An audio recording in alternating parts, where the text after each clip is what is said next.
The capital நண்பர்களுக்கு வணக்கம். நான் உங்கள் நிரஞ்சன்.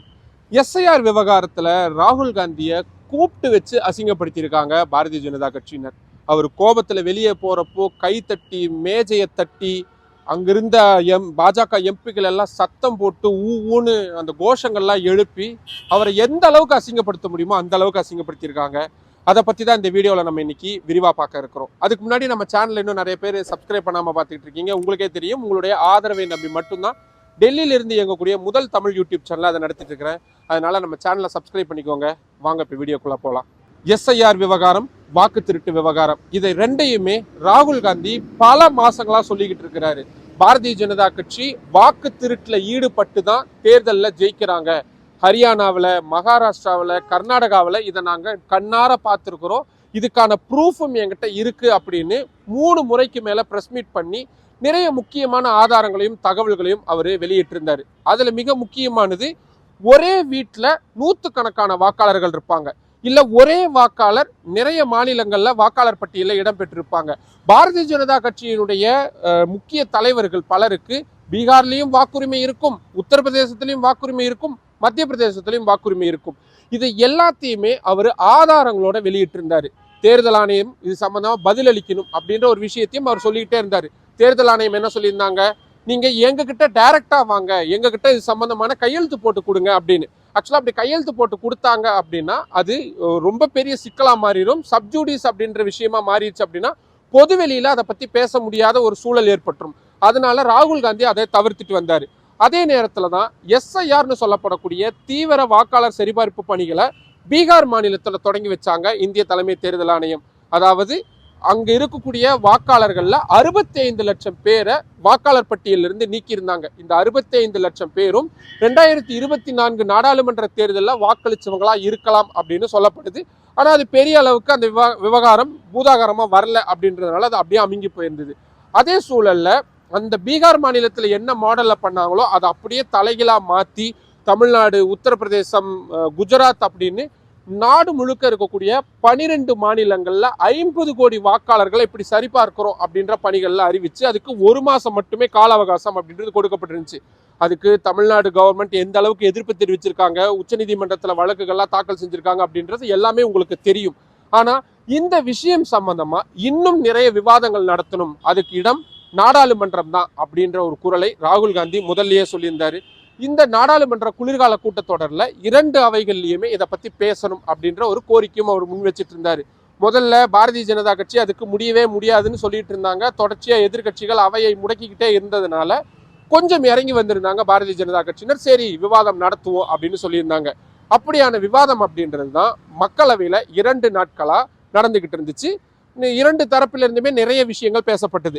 ராகுல் காந்தி பேசின பொழுது மிக முக்கியமான அவர் அந்த பிரஸ் மீட்டுகளில் என்ன மாதிரியான தகவல்களாக சொல்லியிருந்தாரோ அது எல்லாத்தையுமே சொல்லியிருந்தாங்க.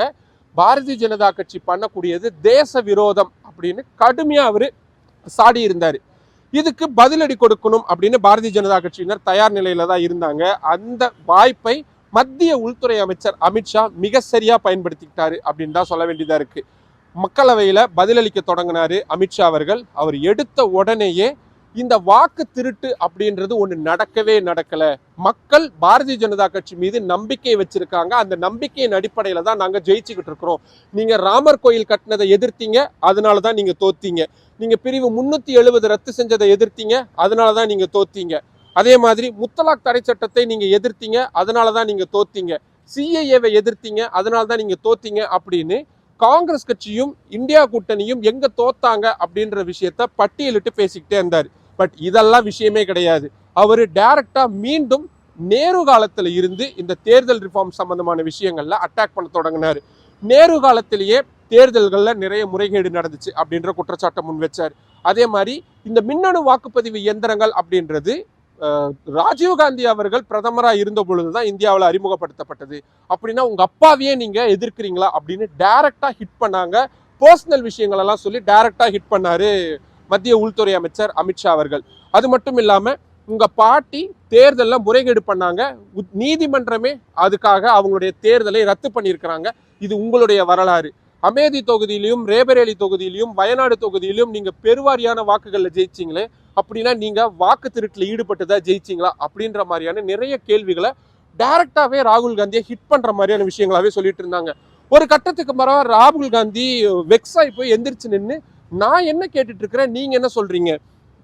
இந்திய தலைமை தேர்தல் ஆணையரை தேர்ந்தெடுக்கக்கூடிய அந்த குழுவில் உச்சநீதிமன்ற தலைமை நீதிபதி இருந்தாரு.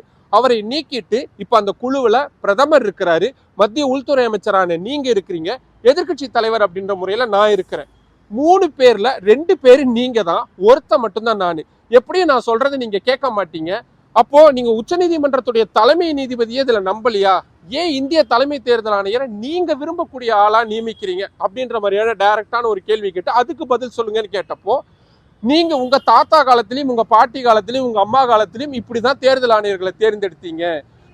தேர்தல் ஆணையரா சம்பத் அவர்கள் தேர்ந்தெடுக்கப்பட்டதெல்லாம் இப்படிதான். அப்ப எங்க தலைவர் அத்வானி அவர்கள் சொன்னதை நீங்க கேட்கல, இப்ப நாங்க மட்டும் ஏன் கேட்கணும் அப்படின்ற மாதிரியான விஷயங்களா, அப்படியான ஒரு வாதங்களா அதை அப்படியே எடுத்துட்டு போக தொடங்கி இருந்தாரு மத்திய உள்துறை அமைச்சர் அமித்ஷா அவர்கள்.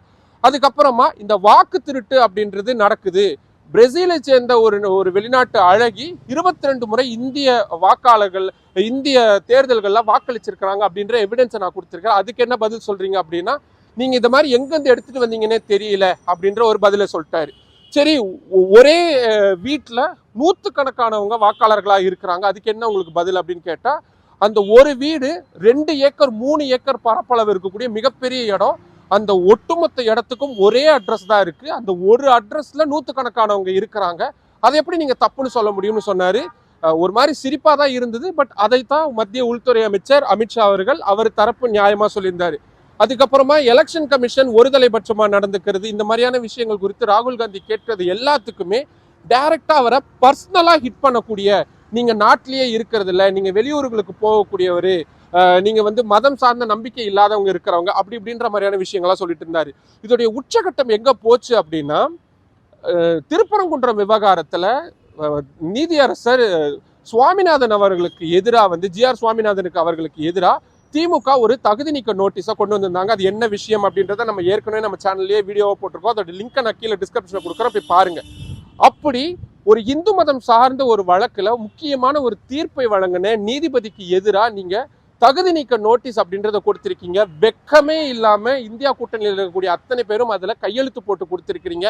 நீங்க வேணா பாருங்க, இந்த காரணத்துக்காகவே தமிழ்நாட்டிலையும் நீங்க தோத்து போக போறீங்க, மேற்கு வங்கத்தையும் நீங்க தோத்து போக போறீங்க அப்படின்னு டைரக்டா சாபம் விடுற மாதிரியான விஷயங்களா பேச தொடங்கினாரு.